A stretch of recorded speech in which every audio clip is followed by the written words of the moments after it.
Not too long ago, I actually did a solo trip up in the mountains for a vacation and brought with me my new Samyang 35mm f1.8, and I thought I'd be using it for most of the trip, but boy, I was wrong.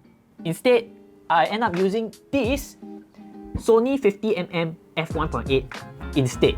And here are some of the photos I managed to capture with this little thing.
It's been about 2 or 3 weeks since my trip, and I actually give much thought to it on why I still love this 50mm. So I'll be boiling down 3 key reasons. Number 1 is 50mm great for capturing details and one of the most natural looking. When I use my 35mm, it actually captures quite a bit of the background. 35mm is actually quite nice, but I did prefer the 50mm because of the compression and how it actually looks. Most of the time, you won't need to capture so much of the background. And I find that most of the photos, 50mm is just right. Take this photo for example. You are able to see such intricate details of the flower and enough of the background not to overshadow the subject. There's a reason why the 50mm is one of the most popular focal range, because it actually represents closest to what our eye sees.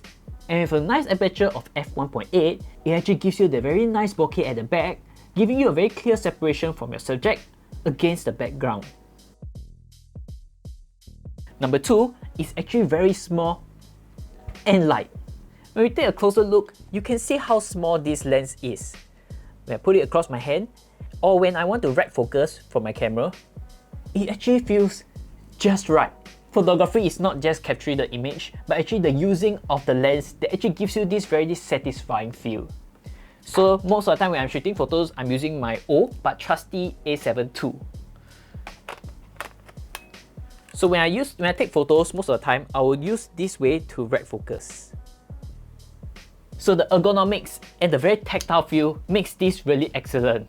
Of course, going back to its weight, it only weighs about 186 grams or 0.4 pounds, which is extremely light. It is so light that having to bring this does not feel like you're carrying anything in your bag. With the combination of a lightweight and its tactile feel, it's literally a chef's kiss. Our third and last point is that this is extremely affordable, coming below 200 USD. Now to be fair, most brands out there will have a full frame f1.8, which is what is commonly called the Nifty 50. Canon has it, Nikon has it, Sony has it, and I can bet most other brands out there have it. The price point is a huge advantage.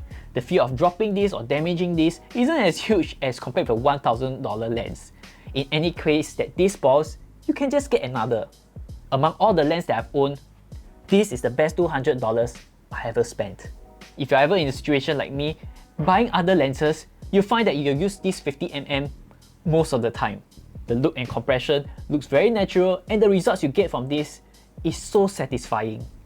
So, what do you guys think about the 3 pointers that I've mentioned on this 50mm 1.8? Do you agree? Or are there other focal lengths that you guys love? I'm curious. Let me know down in the comments below. If not, see you guys in the next video.